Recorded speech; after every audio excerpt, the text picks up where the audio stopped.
Welcome to the Lekbest channel. It's Andre with you, and I'm happy to present you our new original story. Cold Siberia greeted him with howling wind and stinging snow flying into his face. Vlad shivered and pulled the hood of his warm coat over his head. After the cozy and warm cabin of the plane, where he unexpectedly relaxed and even took a nap, he didn't want to go out into the cold at all.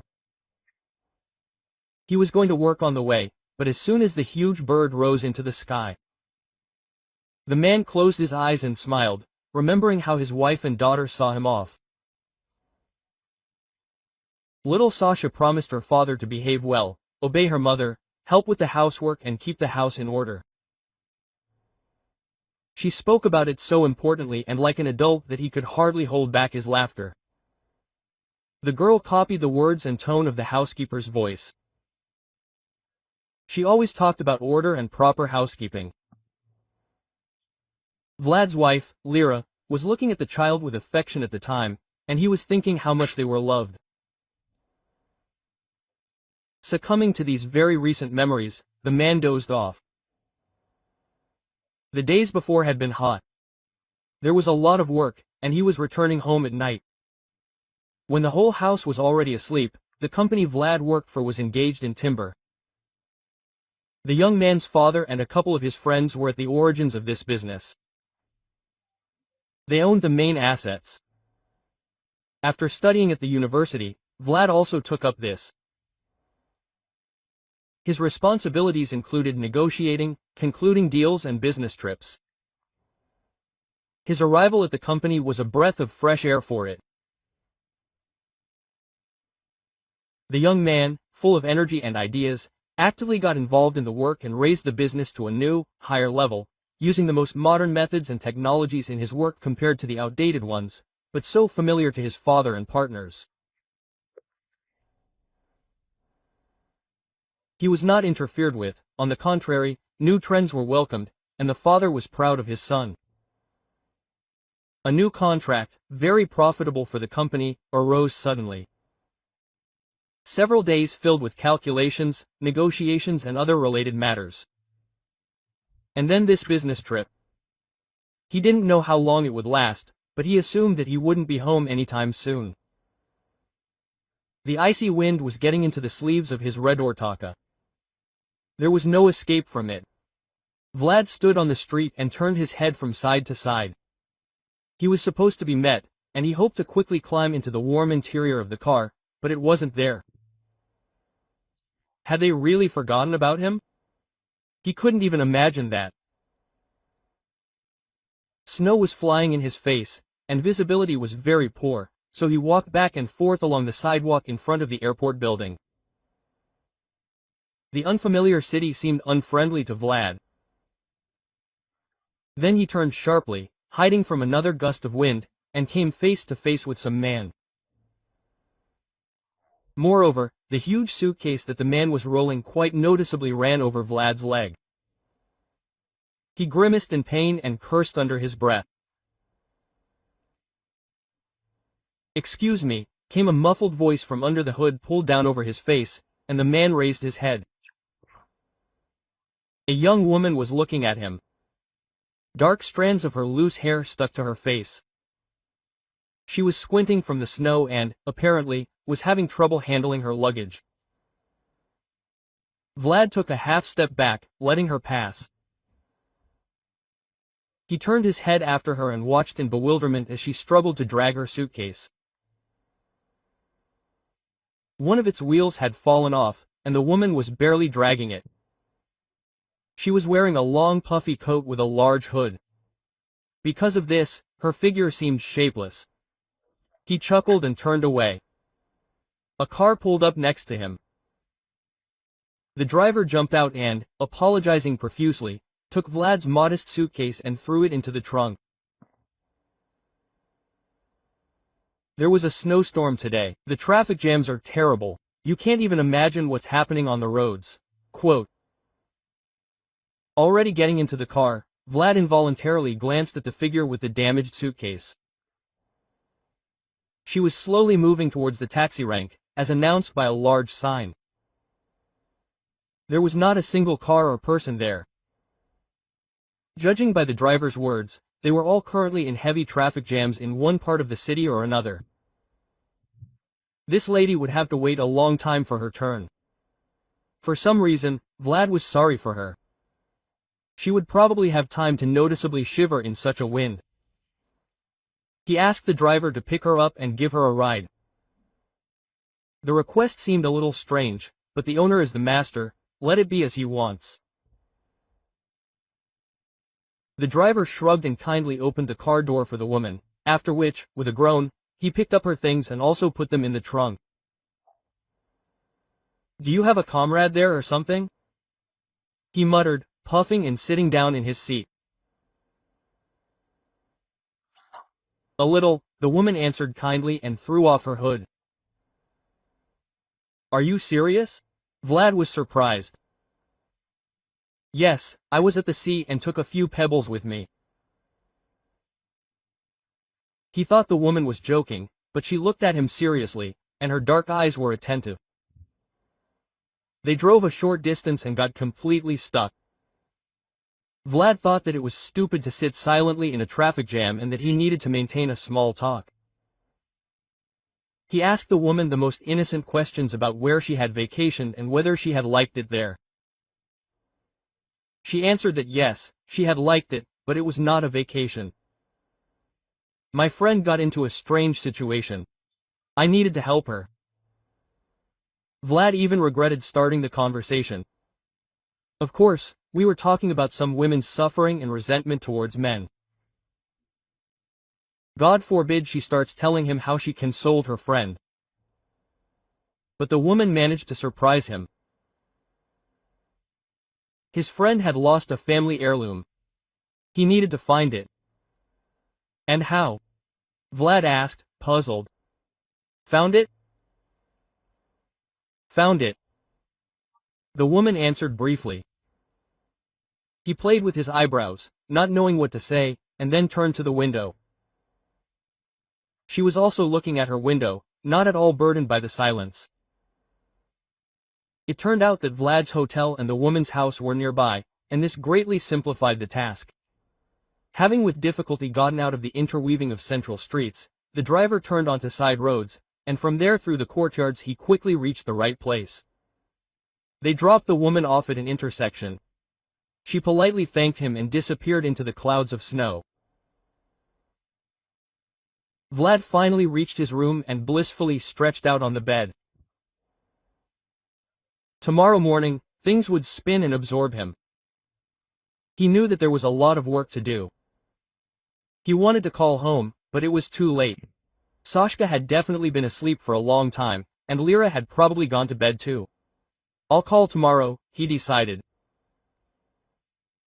The next day, the man was busy with work, and he didn't think about his family at all.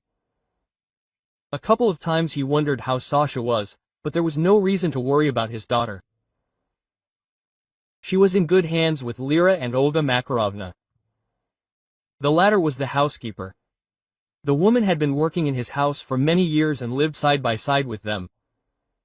She was alone, she had no children of her own. And Olga Makarovna spent all her unspent love on Vlad's family. She rejoiced and grieved with him. And there was something to grieve about. The fact is that Lyra was the man's second wife, and Sasha was his daughter from his first marriage. His first wife, Katya, died in childbirth, which plunged her husband into the abyss of grief and despair. Vlad met Katya back in university. This serious girl with a thick braid always attracted his gaze. She studied her notes so intently and attentively, standing during breaks at windows, which involuntarily made him smile. She must be an excellent student and a crammer, he thought. They studied at different faculties and could only see each other during breaks. When their eyes met, she modestly lowered her eyes, and he tried to cross her path more and more often. She was often alone with a friend. She did not look so modest and boldly looked into the eyes of guys. One day, Vlad, seizing the moment when the girl was alone, approached her and introduced himself. Usually bold and decisive, that time he was timid and felt awkward. She looked at him and smiled. Then his fears dissipated, and he invited her for a walk. She agreed, and that's how they started dating. Very quickly they both realized how good they were together. Katya was kind, honest, straightforward. She did not play games with him and said directly what she thought. Sometimes Katya's best friend, Lyra, kept her company. Unlike that one, this girl was bright.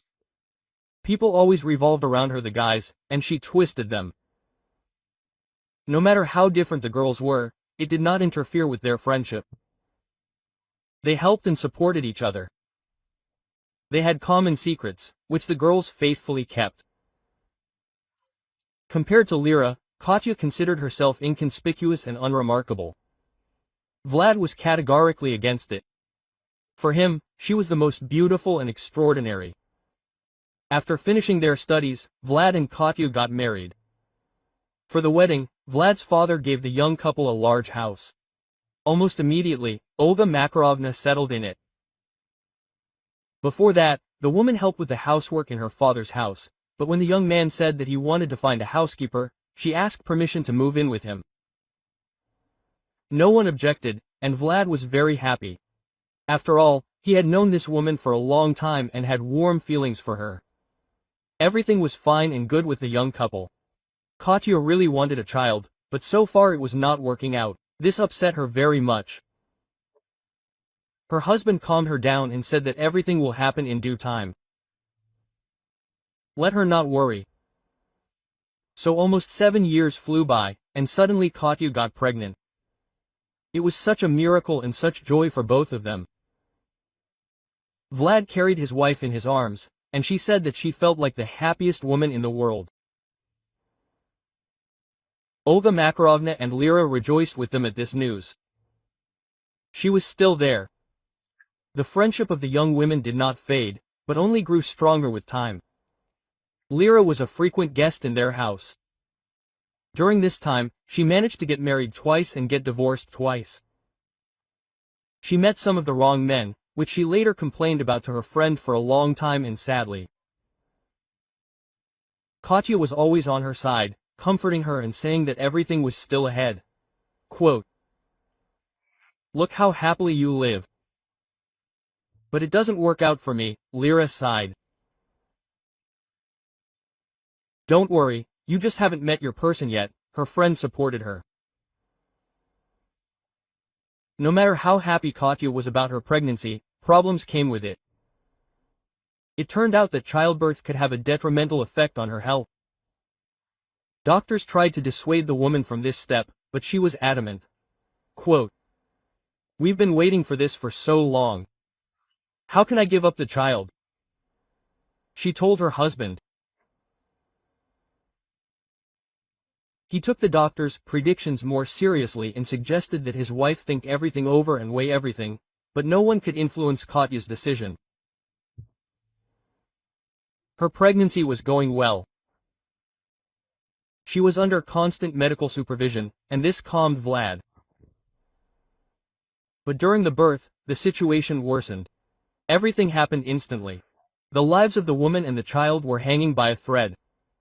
There was no time to make a decision.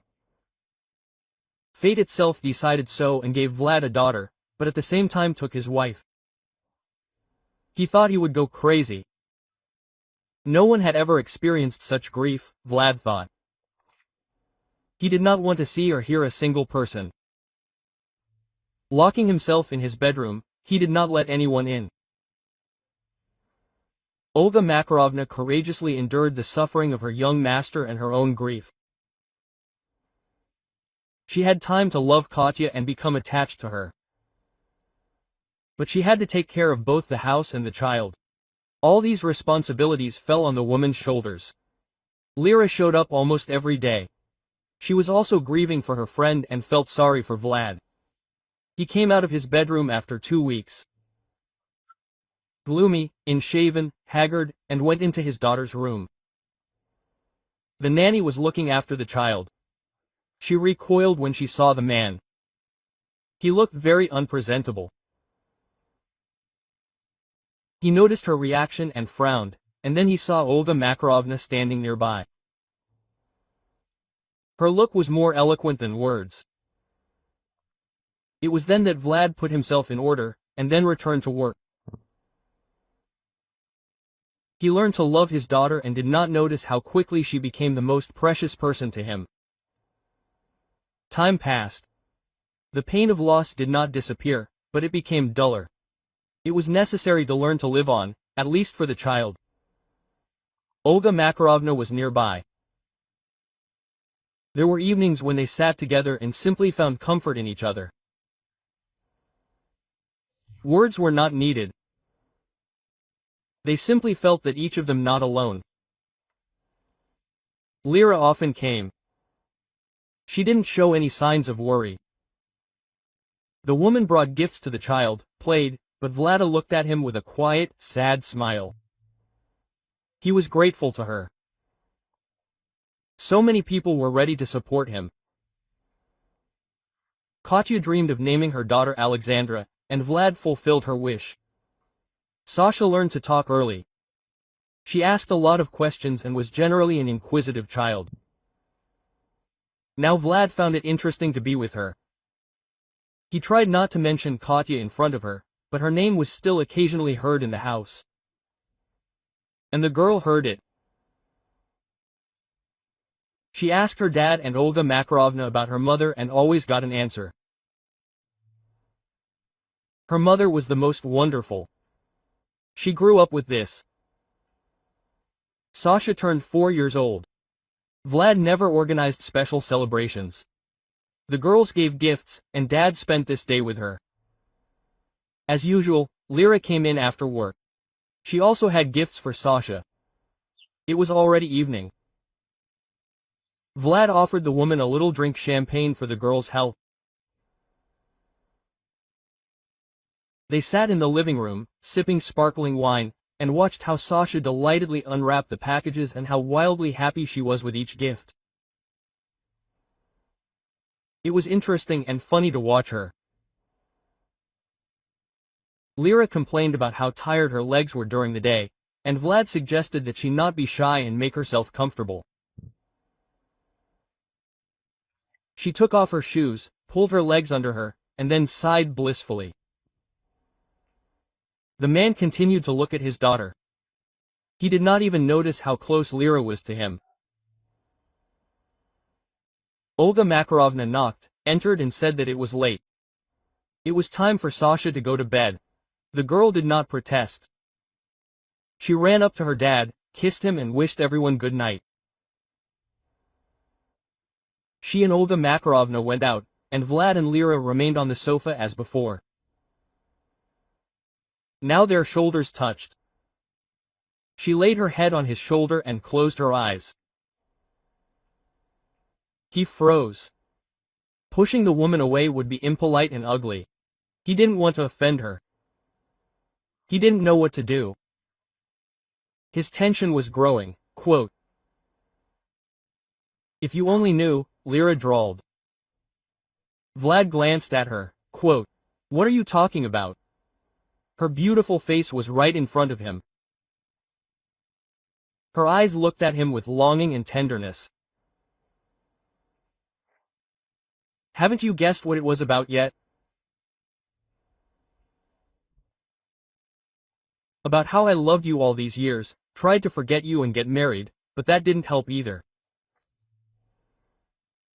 I was afraid to give away my secret, afraid to come between you and Katya."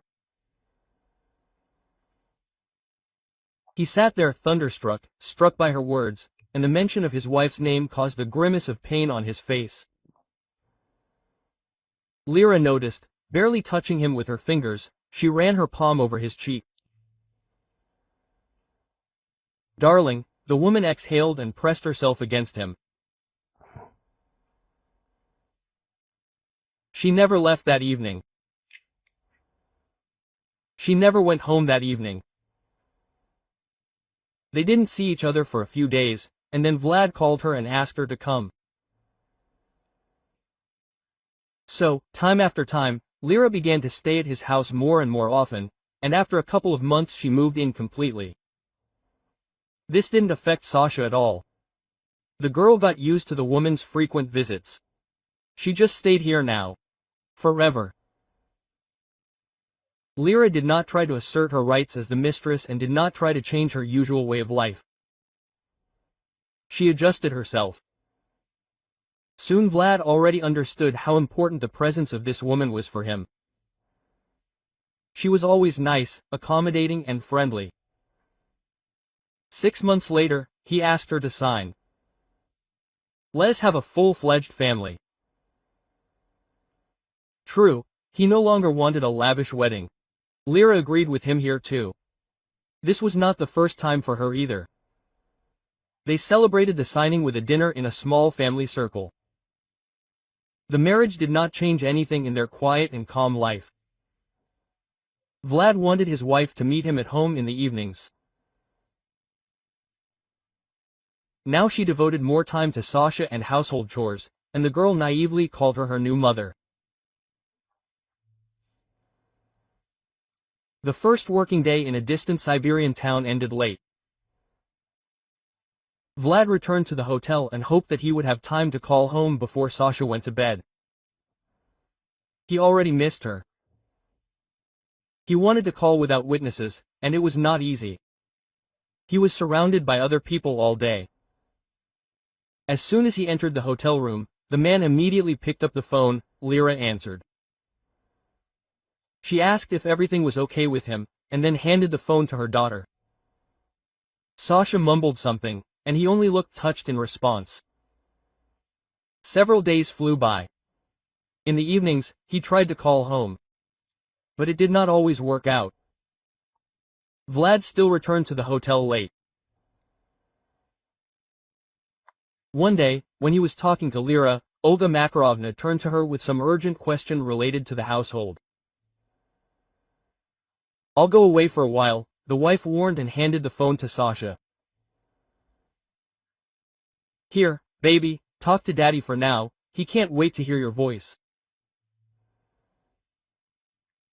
Vlad smiled and prepared to listen to his daughter's news about her important affairs, games with her favorite teddy bear, bathing dolls and other concerns. But his daughter did not live up to his expectations. She was silent for a moment, listening for Lyra's retreating steps to fade away, and said in a scary voice, Daddy, my new mommy gives me injections at night. What injections? He did not know how to react and was confused. The girl had imagined something. Maybe she had had a bad dream. Vlad talked to his daughter some more, but Lyra never arrived. Apparently, she was detained for a long time. He called back later, when Sasha should have already gone to bed, and asked his wife if everything was okay with them and if the girl was sick. She replied that everything was great, and his wife's voice was so calm and convincing that all his doubts were immediately dispelled. Sasha simply dreamed it. The next 2 days flew by. He returned to the hotel after midnight and fell into bed. Vlad called home on the 3rd day. Lyra was not at home. She was delayed by former colleagues. One of them was celebrating an anniversary. She was also invited, and she really wanted to congratulate her old friend. The woman told Olga Makarovna about this in advance so that she would not worry. The housekeeper answered Vlad's call and immediately handed the phone to Sasha. Before the girl had time to pick it up, she immediately repeated the phrase about injections. Vlad shuddered. What was this? Why was his daughter talking about some injections? Maybe she was sick, and they were hiding it from him? Sasha, give the phone to Olga Makarovna, he asked. The man began to torture the housekeeper with all his passion. Vlad, don't worry, she said. Sasha really did get sick, but it was a common seasonal cold, which always happens from time to time. The doctor came and prescribed cough syrup. He didn't prescribe any injections. Era didn't specifically tell you not to worry. We understand that you're far away and won't rush home. There's no reason to worry. There's no reason to worry, believe me. Olga Makarovna was very convincing, and he believed her. Vlad also trusted the family doctor. He had been treating him for a long time in the family. If there had been a serious reason, he would have called him himself. So, Sasha had made it all up or had heard talk about injections somewhere and remembered it. The next day, the man didn't go straight to the hotel, but decided to stop by a cafe beforehand. The second week of his stay in the Siberian town was ending.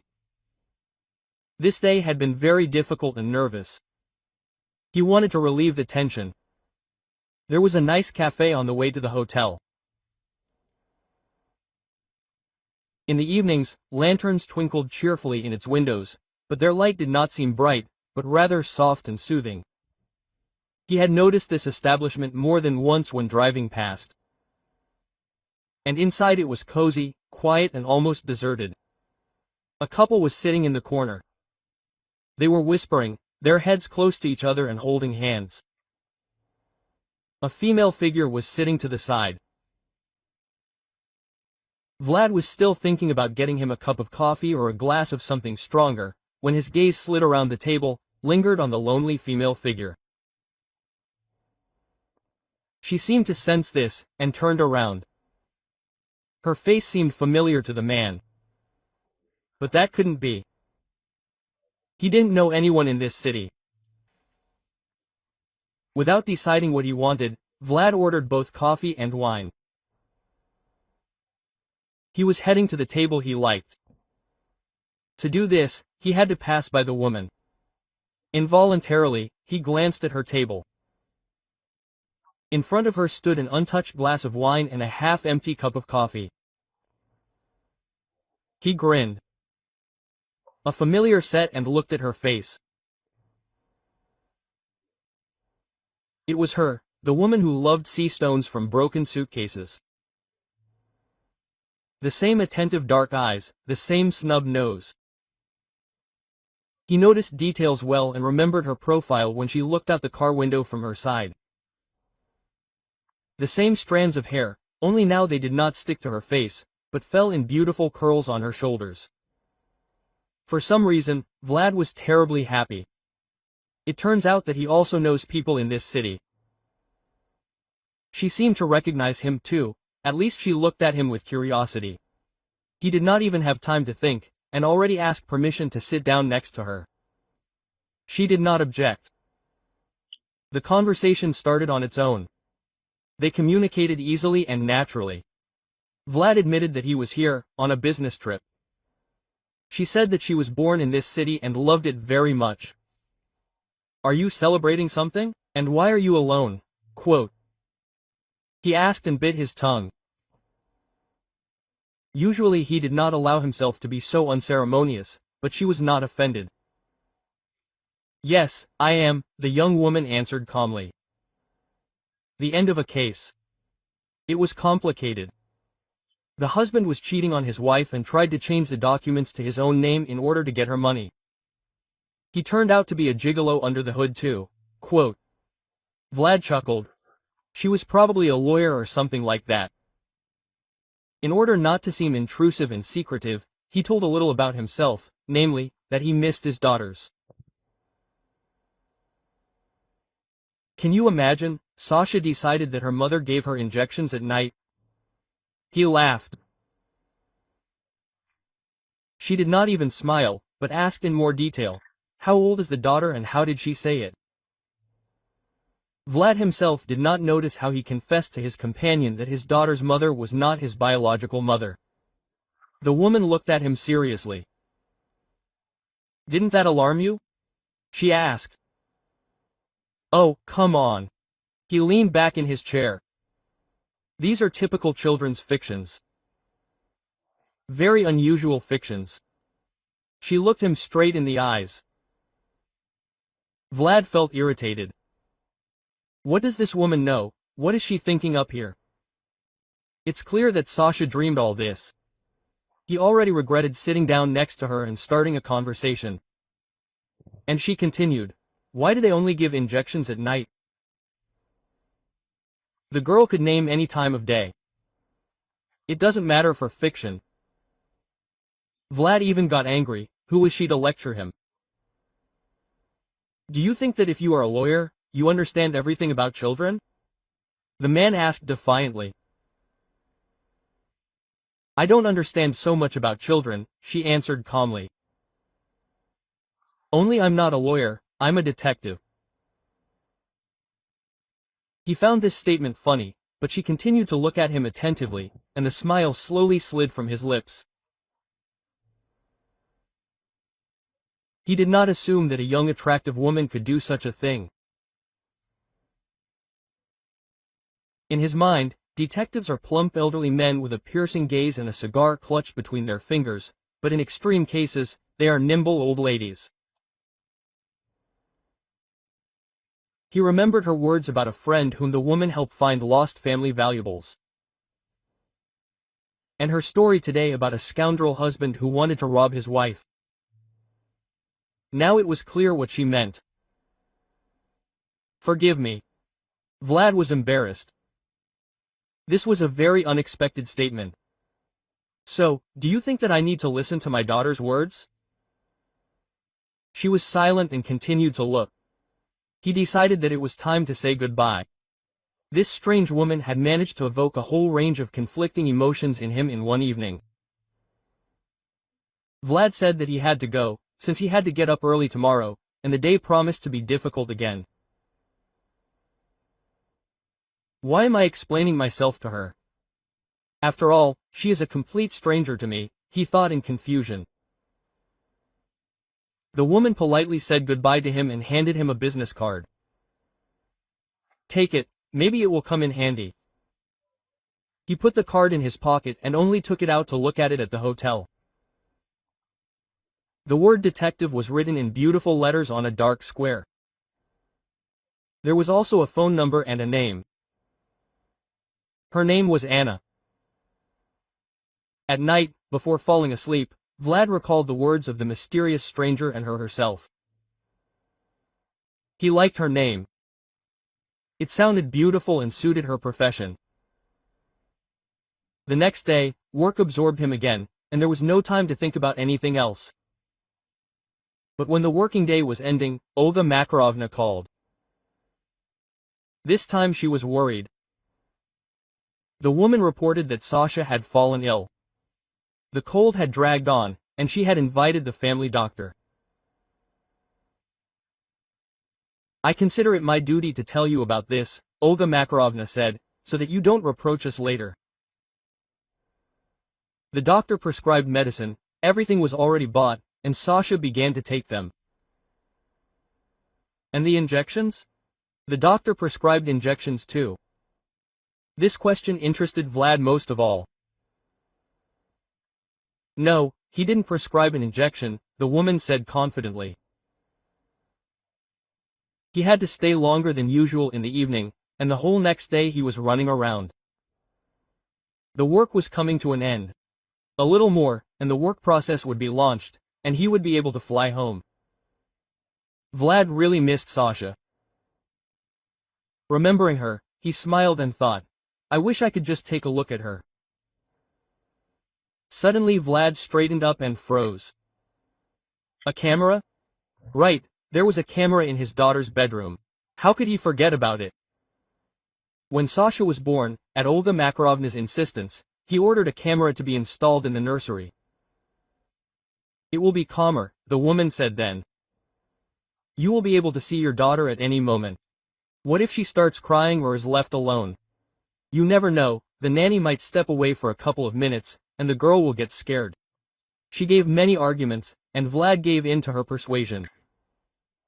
True, he never had to use the camera. Sasha was looked after at the highest level, and both he and Olga Makarovna visited the child constantly. Soon he forgot about the camera altogether, but today he suddenly remembered. When Vlad got to his room in the evening, the first thing he did was turn on the necessary program, set the mode and sat down in front of the screen. Sasha was sleeping in her little bed. He looked at his daughter with affection. Well, she tossed and turned, frowned in her sleep, muttered something. After a while, her face smoothed out, and the girl began to snore peacefully. Vlad continued to watch. Several minutes passed. Suddenly he noticed how the door opened. Lyra slipped into the room on tiptoe. Vlad became wary. The woman approached the crib, leaned over the girl, straightened her blanket, stood there for a little while longer and left. He waited a little longer, nothing happened. The man breathed a sigh of relief and calmly lay down to sleep. In 2 days he had to go home. The next day was calmer, and Vlad was in a wonderful mood. In the pocket of his jeans lay a small dark square, Anna's business card. That day, for some reason, he often thought of her. Maybe because this woman had surprised him so much, or because she was the first person he had met in this city. Now it did not seem inhospitable to Vlad. The people here were nice, the city was clean, and the fact that it was very cold, well, nothing could be done about it. In a word, Siberia. The man had to fly home the next evening. Before leaving this city, Vlad wanted to see Anna one more time. He did not try to explain the reasons for his desire. Maybe he wanted to prove to her that she was wrong and had made him worry in vain. Whatever the case, he called the woman and invited her to watch his house at night through the screen of his laptop. At first, he doubted whether it was worth dedicating a stranger to the intricacies of his family life. After all, she would see his house and daughter up close, and all of this was very personal.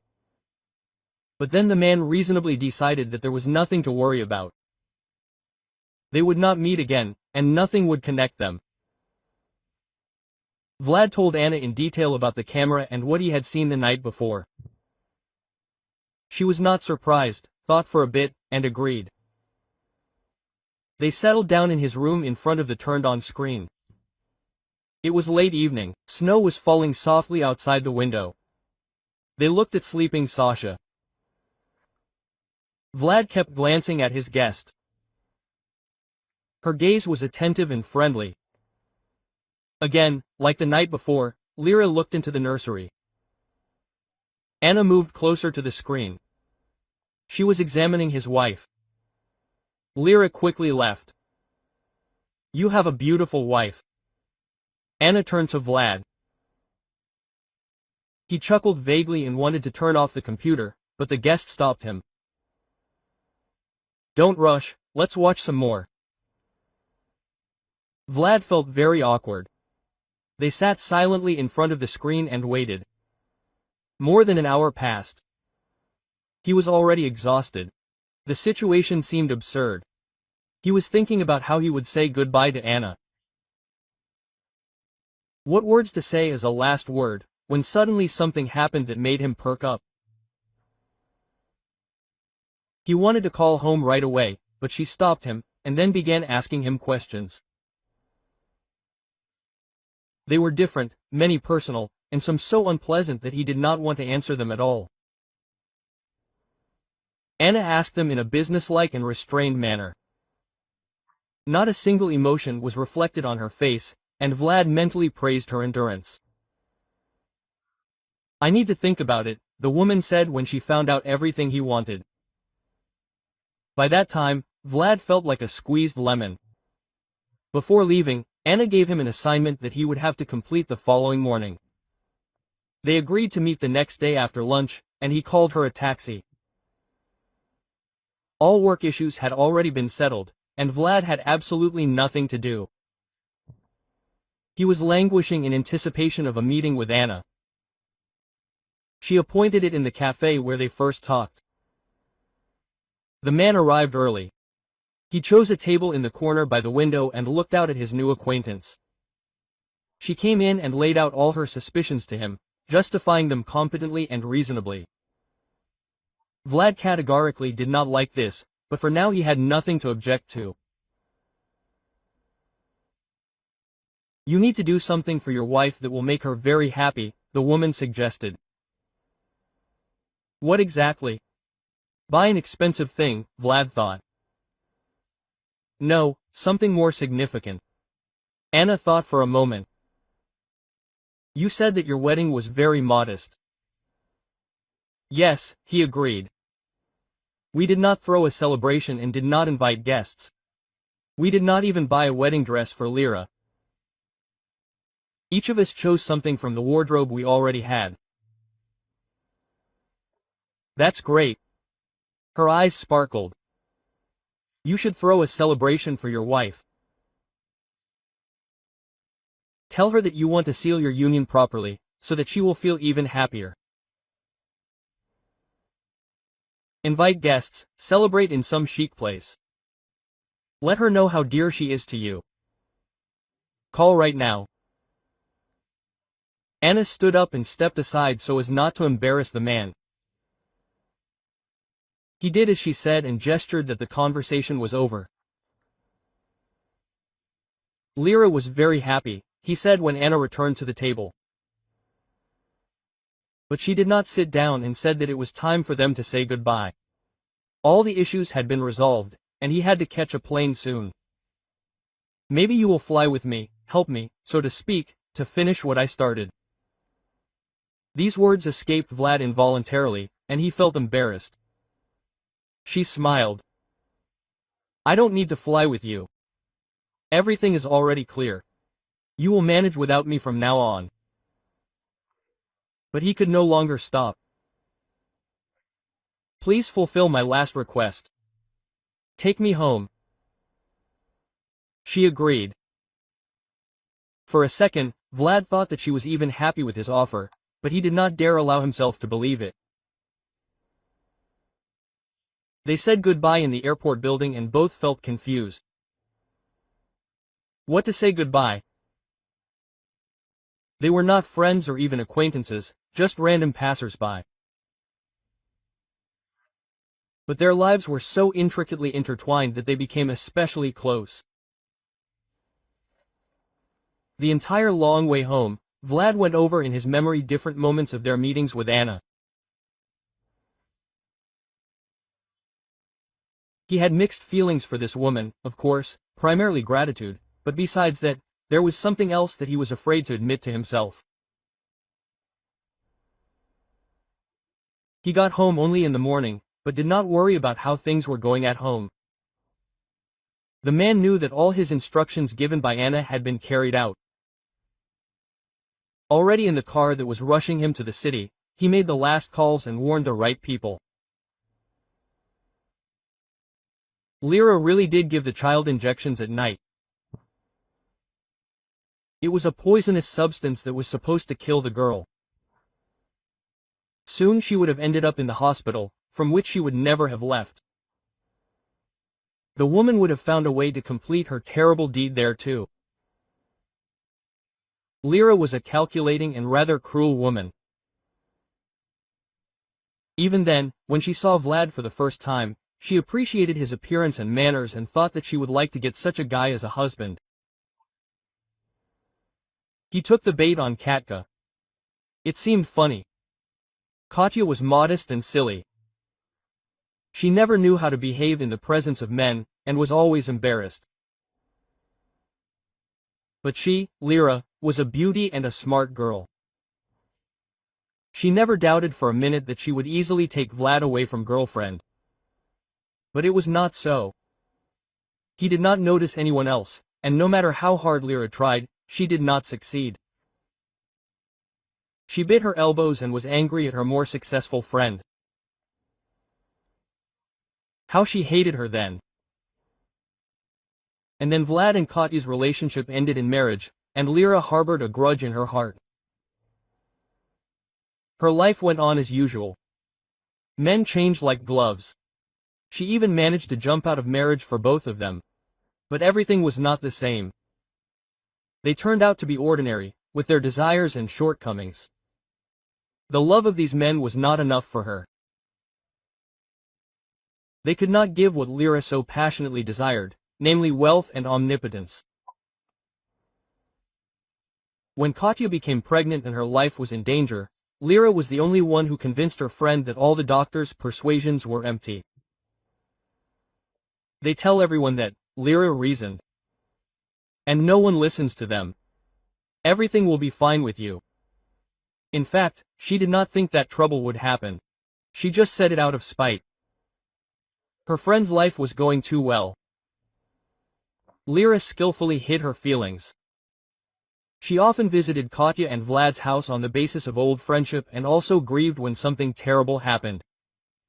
After all, she loved Katya in her own way. But what happened, happened. But now all paths were open to her. She waited a long time. Vlad did not notice a single woman. It seemed that he had made it a point not to let any of them into his life. This further fueled Lyra's desire to achieve her goal. And she waited. This moment had come. Now she only had to continue to play her role. Having become his wife, the mistress of the house, the woman calmed down, but not for long. Once in a conversation, she learned that Vlad's father had made a will in favor of Sasha and other grandchildren, if they born. The document stated that all the huge assets that the man currently owned would go to Vlad's children in the future. The elderly man reasonably reasoned that his son already had enough money. He didn't need anything. This news shocked Lyra. Such wealth would pass her by, and she already wanted even more. She didn't know who the parent of Vlad's child was. But even so, she would have to share with Sasha. And what if there was no child? No, that wouldn't do. Whether there was a child or not, all the assets needed to be returned to her family. To do this, she needed to get rid of Sasha. Then Vlad's father would have no one to bequeath the money to accept his son. Carefully, having made inquiries and having bought the silence of some people, Lyra found a suitable substance for her, which she began to inject into the girls. Everything worked out well. Vlad left on a long business trip. Olga Makarovna doesn't go into their half of the house. After nightfall, she will begin to inject small portions so as not to cause a sharp deterioration in Sasha's health, and then she would increase the dose. Incidentally, the girl also caught a cold. Everything was going well for Lyra. When Vlad said that he wanted to have a new, more magnificent wedding, the woman was happy. This meant that he loved her and cherished her. He did not notice anything around him. His offer weakened the vigilance of the insidious woman. The coming night, she decided to inject Sasha with a double dose of poison. How was she to know that she had been caught red-handed? That night, when Anna and Vlad were sitting in front of the laptop screen, they saw Lyra enter the girl's bedroom for the second time. The first time, she checked how well she was drunk. After which she waited for some time and returned with a syringe. And how was she to know that Anna did not allow Vlad to immediately call home and demand an explanation? On the contrary, in the morning, again at Anna's request, he called Olga Makarovna and outlined the situation in restrained terms, which turned out to be in a state of shock. He had to interrupt the endless stream of her ohanyas and lamentations to give clear instructions. That night, when Vlad was flying home, Olga Makarovna was supposed to be on duty nearby. She had a difficult task. The woman had to wait for the moment when Lyra was about to give the injection. Then she would have to show up and prevent her from doing anything. Vlad had no doubt that everything would work out. After all, in addition to Olga Makarovna, the family doctor, devoted to the family, and other special people were waiting in the house for this. When Lyra leaned over Sasha to inject the poisonous substance, she was called out from behind. Of course, she did not expect this. On the contrary, she felt unpunished and free. Everything turned out to be just as Anna said after questioning Vlad and thinking about this topic.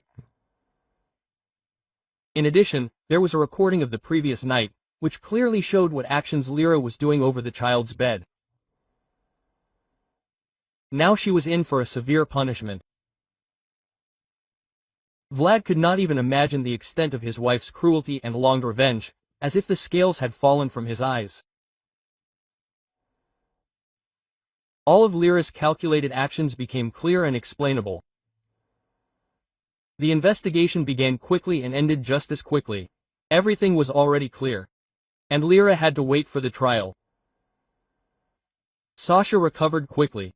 The doctor conducted a full examination and took the necessary measures. The poison had not yet had time to have its harmful effect.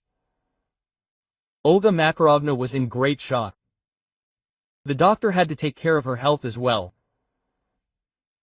All of this left a certain mark on the following days. Vlad had to worry about both of them, communicate a lot with doctors, and travel somewhere all the time. In addition, the investigators also demanded his attention and time. And then there was his main job. After the business trip, he had to do a lot of it here too. In general, the man was completely exhausted. But some time passed, and everything was settled.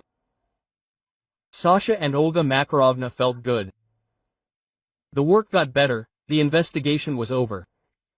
Now Vlad could think about the Bana. Or rather, he was already thinking about it. Memories of her constantly invaded his everyday thoughts.